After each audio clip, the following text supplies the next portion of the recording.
안녕하세요. 나만의 개인 맞춤 법무사 김영중 법무사입니다.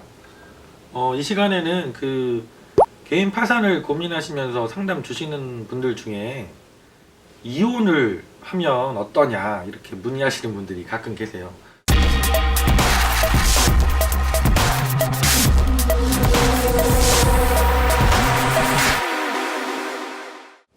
부부가 같이 상담 오셨는데 그런 질문을 주시더라고요. 이런 경우에 왜 고민을 하시냐면 신청하는 채무자의 상대방 배우자, 그러니까 뭐 남자분이 파산 신청을 고민하고 계시다. 그러면 이제 그 아내분께서 재산을 갖고 계신 경우죠. 부동산이 있거나 이런 경우에 이혼을 하면 좀 낫지 않느냐 이렇게 생각을 하시는 것 같아요. 근데 이거는 기본적으로 저는 이제 상담하면서 하지 마십시오라고 이렇게 말씀을 드리는 경우가 많거든요. 왜냐면 법원에서 이제 저희가 기본적으로 제출하는 서류를 보면 내가 이혼을 했다고 하면 그 이혼이 최근 2년 내에 이루어진 거라고 하면 기본적으로 그 이혼한 배우자의 관련 서류들도 제출하게 되어 있습니다. 이혼한 배우자의 재산 상황을 보기 위해서 여러 가지 서류들이 들어가고 있거든요. 그리고 재산분할 내역도 당연히 다 소명을 해줘야 됩니다. 이혼 당시에 재산이 어떤 것들이 있었고 재산분할을 누구한테 어떻게 해줬고 이런 것들을 다 소명을 해야 되고, 그게 정상적인 재산분할이 아니라고 판단이 되면 법률상 부인권의 대상이 될 수도 있거든요. 부인권이라는 것은 채무자가 채권자를 해할 수 있는 행위를 했을 경우에 그 법률 행위를 무효화시켜 가지고 효력을 부인해서 다시 원상 회복을 시키는 그런 제도를 말하는 거거든요.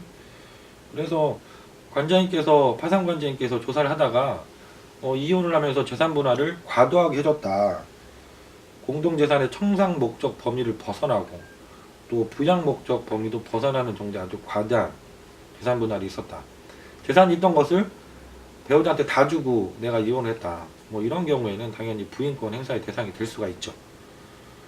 부인권 행사를 직접 하지 않으시더라도 대부분의 관제인들께서 그 중에 일정 부분의 정당한 목적 범위를 벗어난 그런 재산 분할은 뭐 돈으로 가져와라, 그래야만 면책이 가능하다 이렇게 말씀하시는 경우들이 생기는 거죠.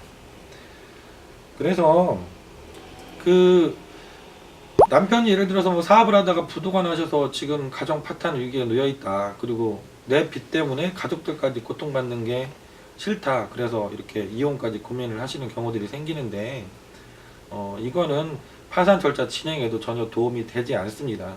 오히려 내 지금 상황을 그대로 법원에 진실되게 소명을 하고 최소한의 범위로 내가 그 법원에 제공해야 되는 그 금액을 낮출 수 있도록 노력하는 게 오히려 현명한 방법이라고 생각이 듭니다.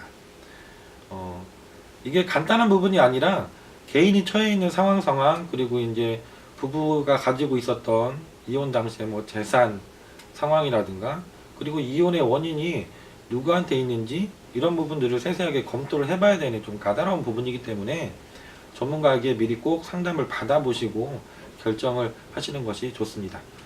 오늘은 파산 신청과 이혼에 대해서 말씀드렸습니다. 감사합니다.